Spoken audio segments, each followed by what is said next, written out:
How can we heal and control the restless human mind? Hello, everyone, and welcome. Today, I'm really honored to be joined once again by Mary Pat Fisher. And in this heartfelt conversation, Mary G will be sharing timeless wisdom on calming the human mind through prayers, meditation, and connecting with the divine. Living at Gobind Sadan, she also prays for people across the world, sending them light and healing. Thank you so much, Mariji, for joining us. Thank you. So, Mariji, my first question is, what is behind the prayers of the people? People come and pray for all kinds of things. They're upset about any number of things. But behind everything, we can see that their minds are not under their control. And our teacher, Baba Virsa Singh Ji, said that everyone has this disease of the mind. The mind is sick. So if we look at our mind like that, then we have some motivation to do something about it. Okay. So, Mariji, I've heard that people, kind of suffer from a lot of emotional triggers also. So what are those emotional triggers? So first, let's look at the mind. The mind is the instrument of the body. The mind, the other way around. The body is the instrument of the mind.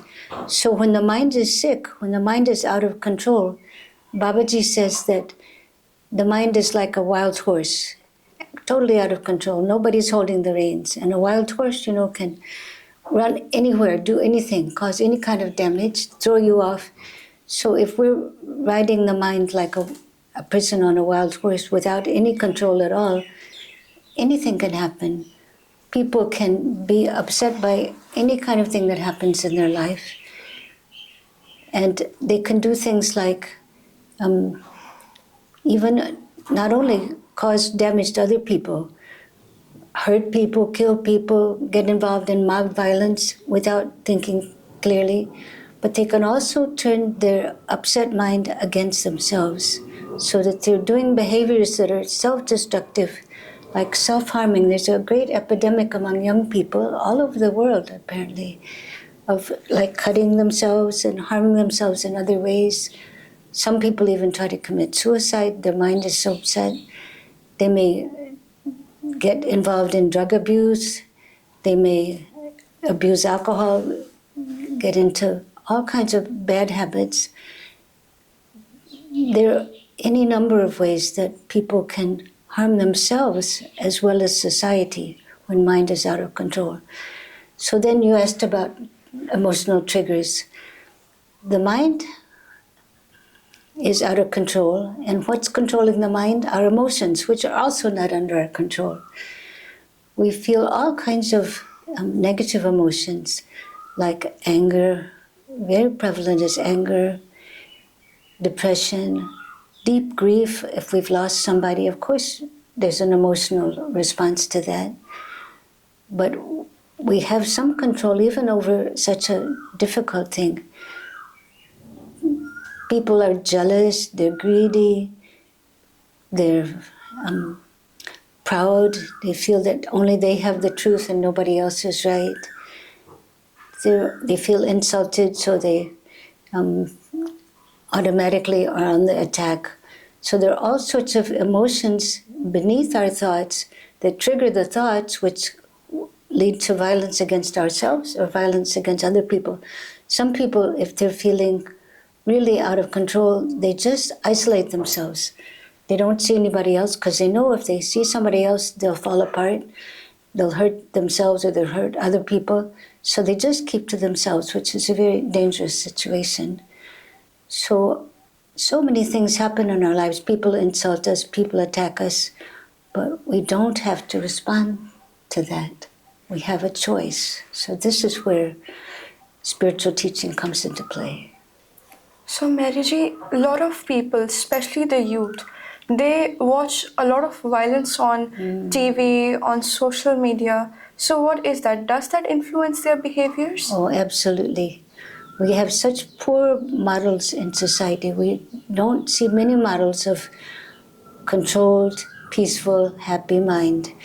We see all kinds of violence and wrong behaviors on the social media, and that just spreads and spreads.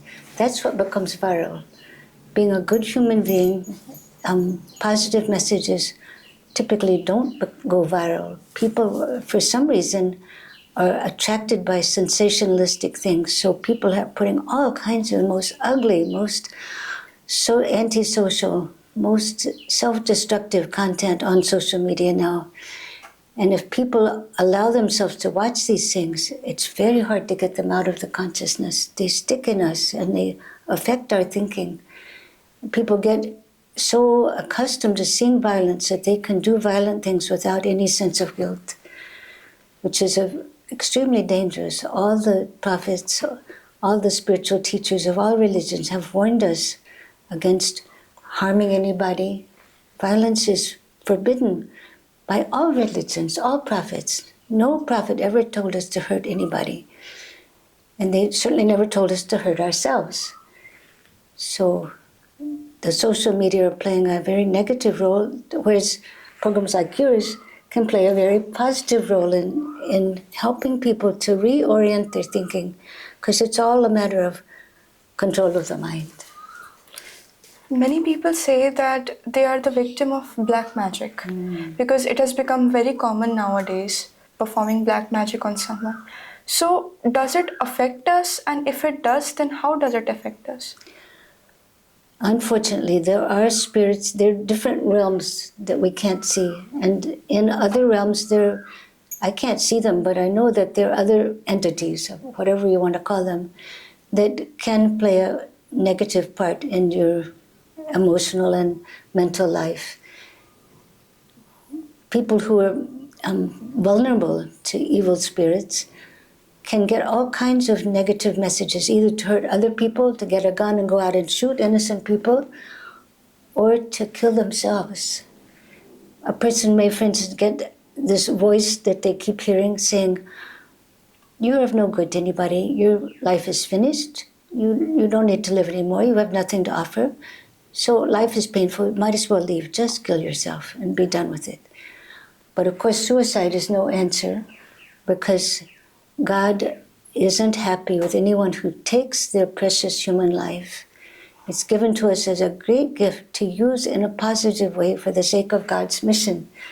We can all help somebody, even if we're miserable, we're living in pain, even if we're having physical disabilities, even if we're in any kind of difficult condition, even if we're poor, we can still be of some help to somebody in this world. So there's never a time when we should listen to that voice that says you're not of any good to anybody, might as well leave. You can just check out. That's not your own thinking, it's not God's voice. You should never listen to any kind of negative voice that comes from inside like that. How can we avoid it? Make the mind very strong. So all the prophets have given us ways to make the mind strong.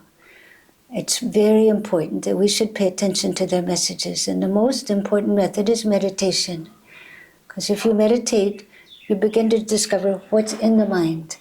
And people get very discouraged when they try to meditate, because they discover how crazy the mind is. They used to come to Maharaji and say, "Maharaji, I'm trying to meditate, but my mind won't hold still." He would say, "That's very good. This is the first fruit of meditation. You've discovered the nature of the mind. The mind doesn't sit still. It jumps all over with great speed. It won't sit in one place." So meditation helps us to train the mind, just like, if you have a dog, you have to train the dog. When you say sit, it has to sit. So we try to tell our mind sit, but it doesn't automatically sit. It doesn't want to. Its nature is to jump all around. So we've been given a lot of different ways of meditation that help to bring the mind under control. And one thing I find is very important is just the breath. And in yoga, for instance, you're trained to use the breath to control the whole body, including the mind. And to use the breath means to take deep exhalations, to breathe from the diaphragm, not just the chest, and exhale very deeply. And as you exhale, just let go of stress. People are carrying so much stress, they don't realize there's this great burden on their brains and their shoulders. All this just weighing on them all the time and making their thinking cloudy and making their actions a bit crazy. So first thing is to get rid of stress just by relaxing. And people who are under terrible stress can't even sleep at night, let alone relax during the day.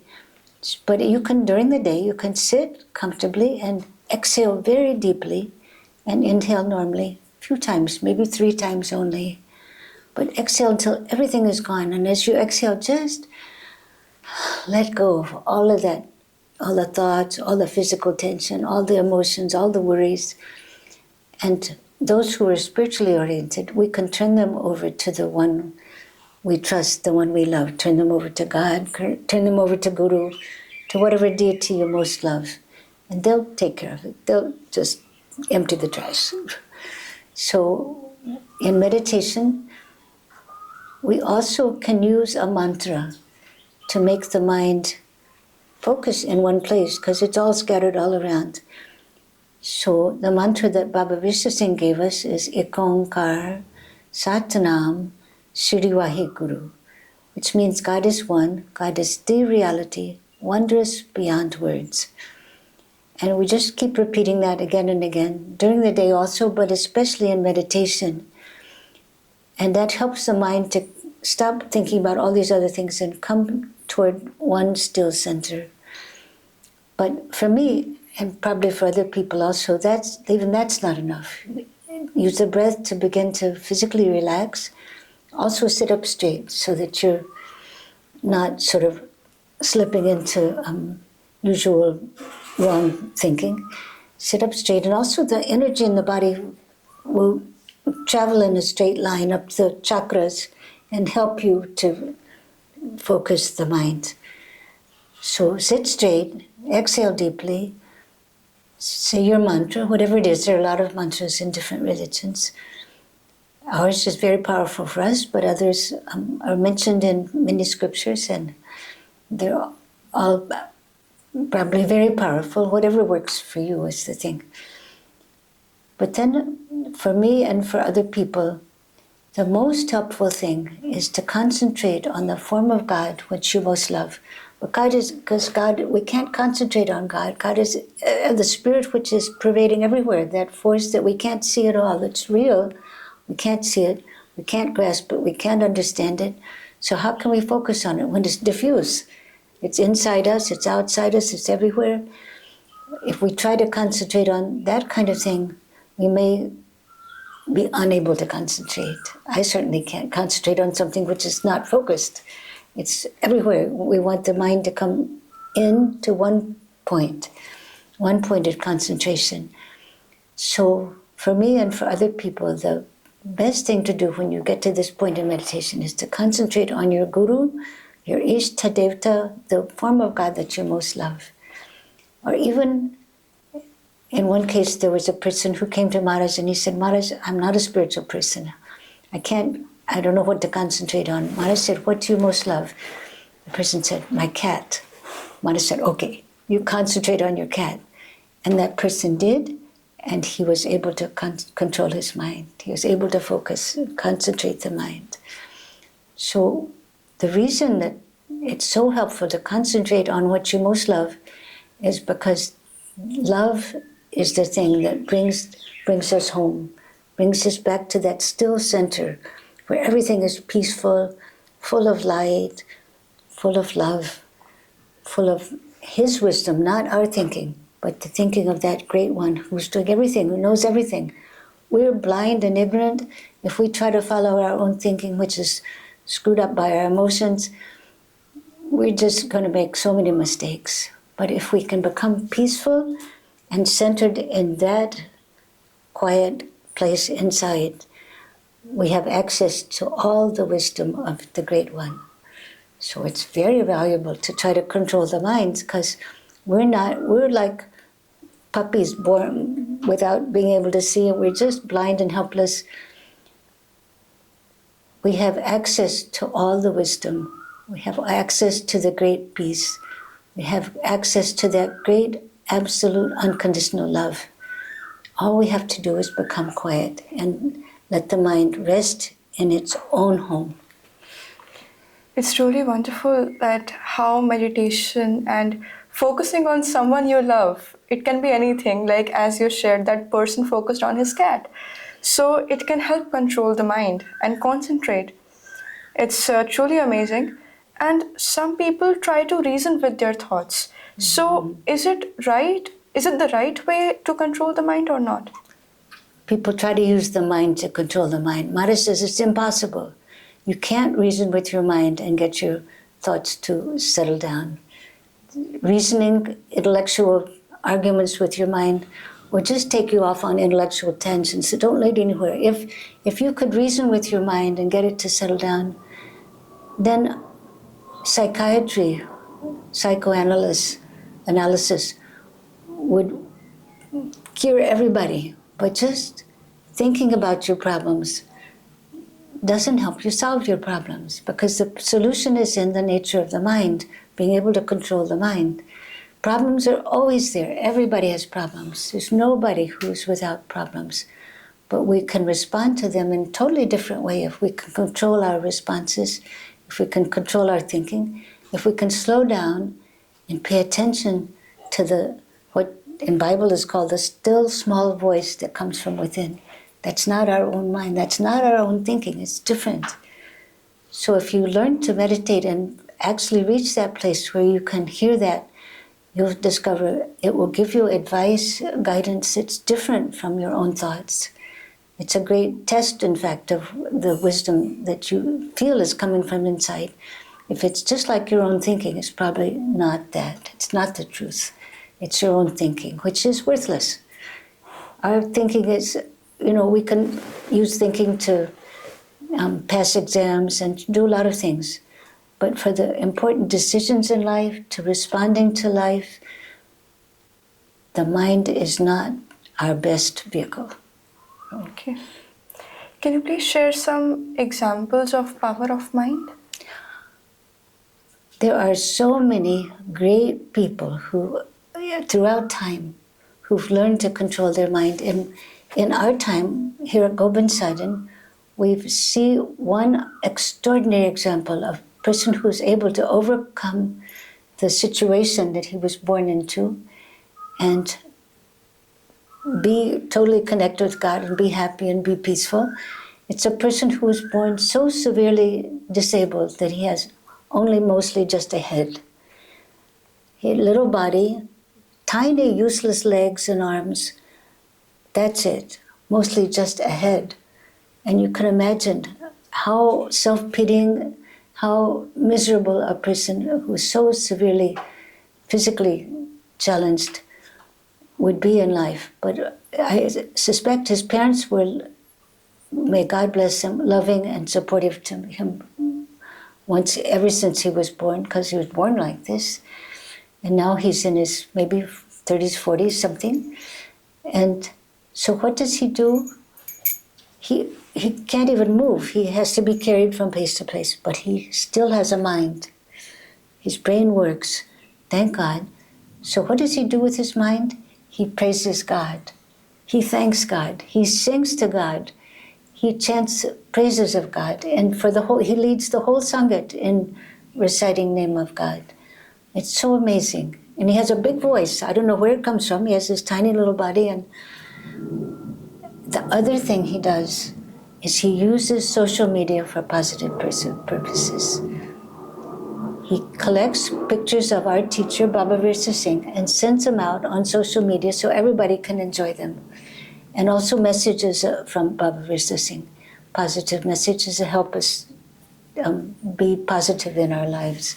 So he never sends out anything negative. He uses the social media to send out positive things that will give people inspiration and love and delight. And he's always happy. You never see him discouraged or depressed or sad. He's full of love, full of life.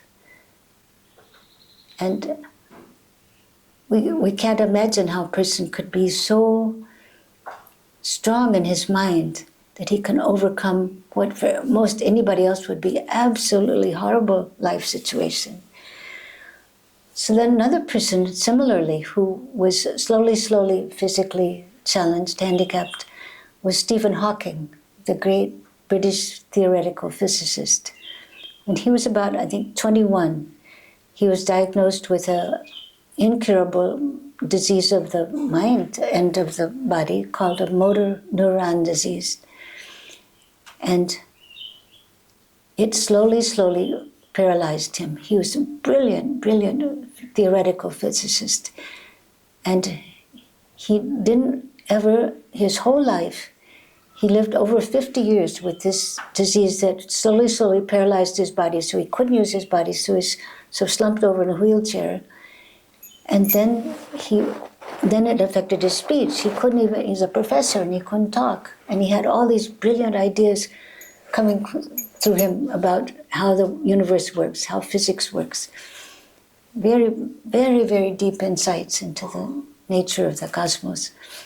And he wanted to share them with people, and he kept sharing that with people throughout his life, but he couldn't move, he lost his speech, he couldn't talk, but he wanted to keep sharing the insights he was getting. So he had some kind of little switch that he could barely move with his fingers that would activate a speech a system that would speak on his behalf. But then, even then, his hands got paralyzed and he couldn't even do that. So finally, toward the end of life, the only way he could communicate with people was by twitching a little nerve on his cheek. And somehow that little cheek movement activated this speech mechanism so he could keep on talking and telling people of these great insights. So can you imagine the power of the mind to overcome being unable to communicate when you have so much to communicate and not getting discouraged? Then we also have Guru Arjun Dev, who was the 5th Guru of Sikhs. He was a great saintly figure, very wise. His teachings, which are collected in Guru Granth Sahib, are so beautiful. He's so full of love and faith in God.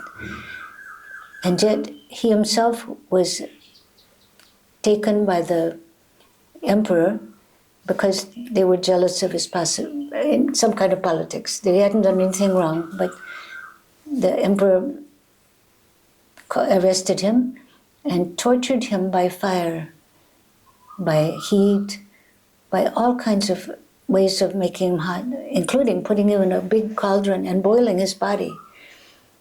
And the whole time he kept his composure. He never screamed or yelled or got angry. And his followers said, "We'll do anything. We'll give money to the emperor. We'll do anything to free you." He said, "No, we're not going to interfere with the will of God. And besides, that money belongs to God's mission. It shouldn't be given to the emperor."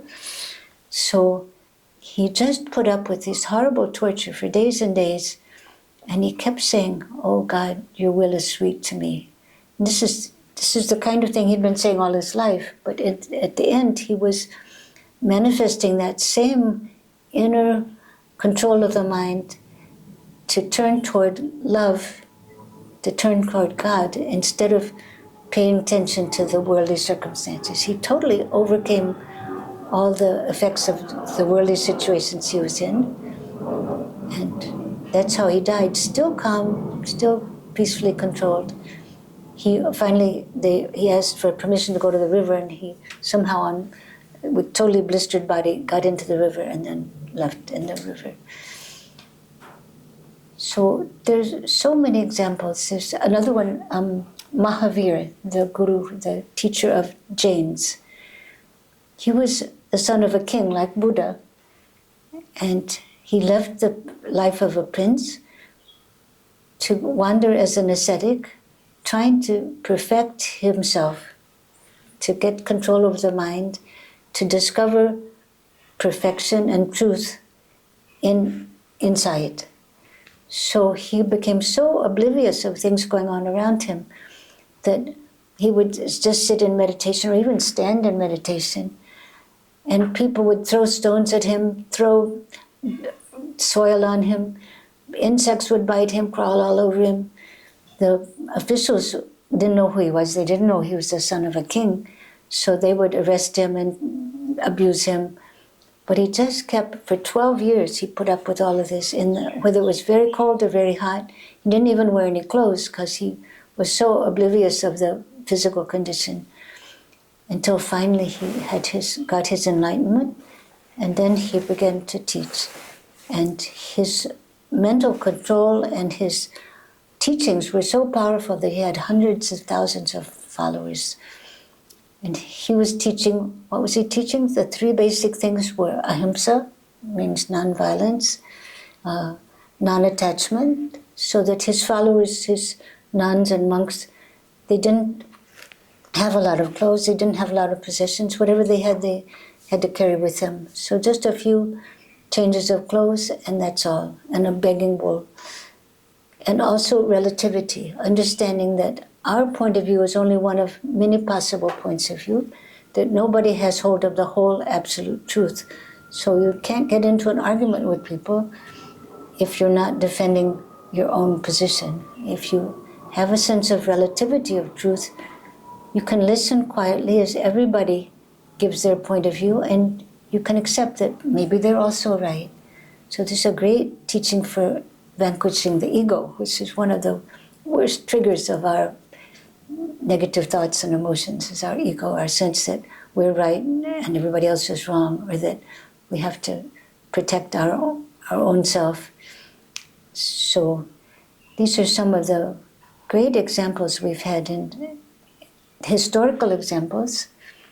But if you look at the life of any saint, you'll probably see that they managed to overcome difficult life situations and control their mind and bring everything in their lives toward a focus on what's really true and important and meaningful. The mind can be used like that in very positive ways. It's very powerful, the mind, rather than negative ways. So, what is our inner state when our mind is finally controlled? Well, I think, for one thing, it's full of love, because nothing is rejected. Everything is accepted as it is. So one becomes very tolerant and even loving toward people who seem to be doing wrong things.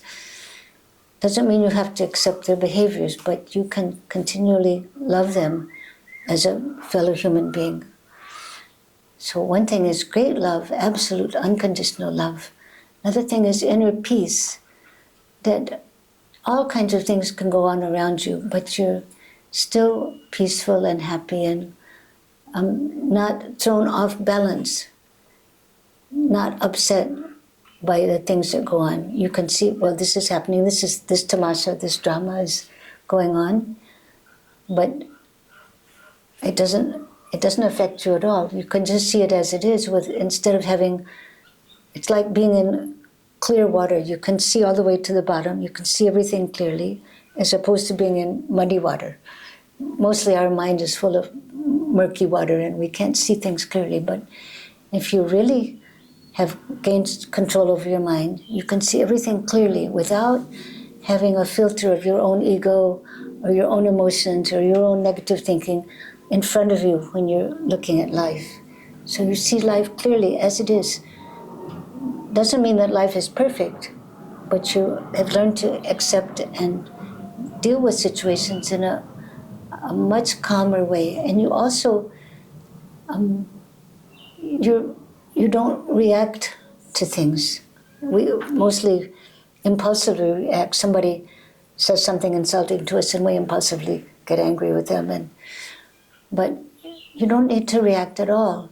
They're doing their own role in the play, and your role is to stay calm and collected, and you're happily doing that because you found that peace. It's much more peaceful and delightful to live in a state of peace than it is to get upset by every little thing that happens.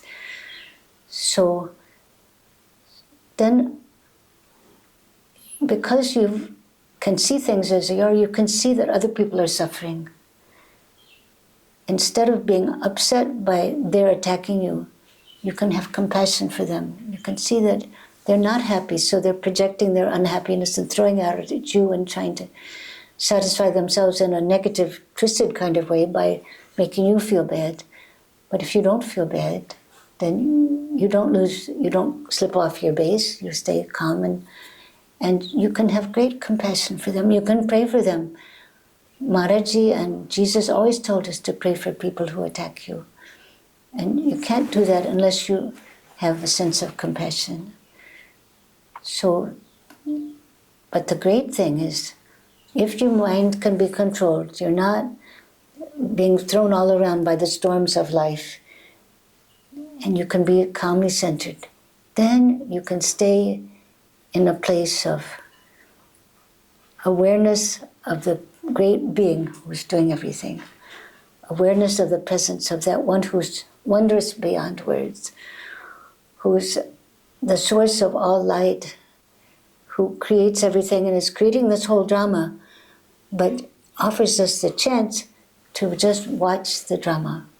We don't have to get all upset by it. In the natural world, things come and go, things are born and they die.